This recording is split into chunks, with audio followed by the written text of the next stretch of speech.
I have a nice large cutting board here. I'm getting ready to glue up. What I do is I dry glue it, or dry fit it together. I clamp it without the glue. And then what I'm looking for is any spaces in between any of the boards. You don't want that for a cutting board, because bacteria can get in there. So that's what I did now. I took and without the glue, I glued it all up. And then now I'm going to go ahead and so I get it together the same way that I have it now. You draw a triangle on it.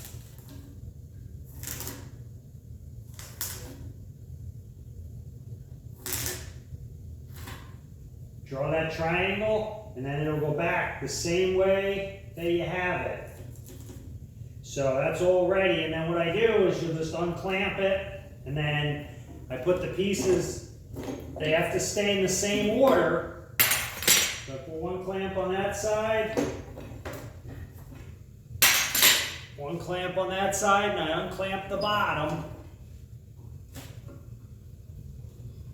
And then what I'll do is I'll take these boards and I'll spread them out on the back of the pipes. And then I'll use a foam roller to glue these. So that's how I glue them up. I'll take you in for a closer look. You can see right here, you can see the triangle.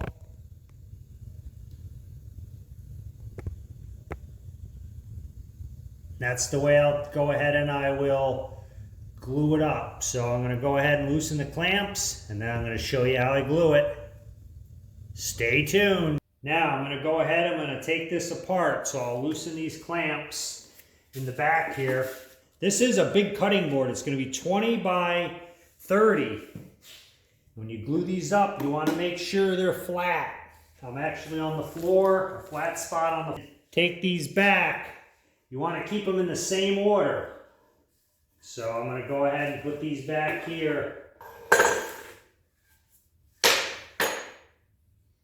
Then you'll go ahead and lay these out.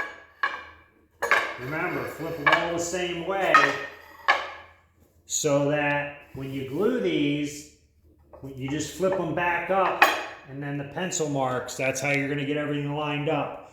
With the glue, I use a roller pan. And then I use a foam brush. And that's how I put the glue on. I lay them out flat. First one, you don't have to glue because you only need one side glued. The glues today, one side is enough.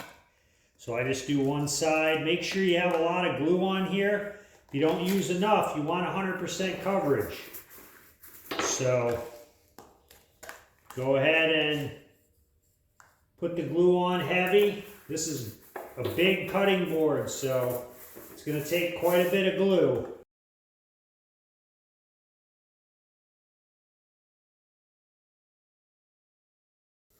Alright, once you got 100% coverage, next step, you're just going to take these and flip them back. I always just flip them back towards me.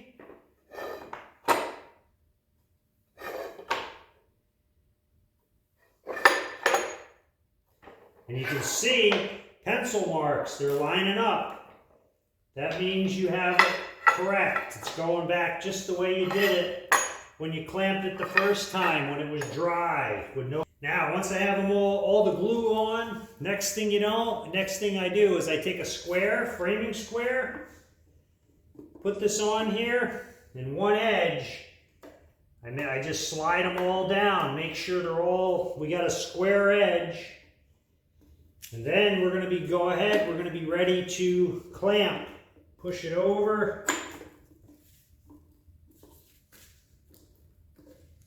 Get them as tight as you can. I also am using blocks of wood here because I have clamps that weren't one piece. They had a coupler in the middle.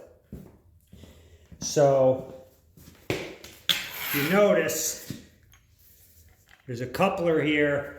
So what I do is I had to go wider than the cutting board so I'm not running into the coupler, because if you're pulling against the coupler, you're not going to be able to tighten the clamp.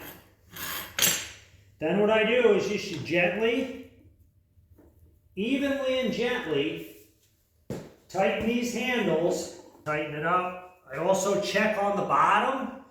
You want to make sure that it's flat. If it's not, back it off. Let it settle, and then tighten it up again. Should start to see all the glue squishing out. That's a good sign. That means you have enough glue in there. If no glue is squishing out, you may not have enough in there. I mean, it shouldn't be crazy. You shouldn't have glue running everywhere like a river. Being a big cutting board, I don't have a planer wide enough, so I'll have to take a router sled, flatten it out, and then we're making an edge grain, so then we're gonna have to cut the strips and then flip them all up on end and glue again.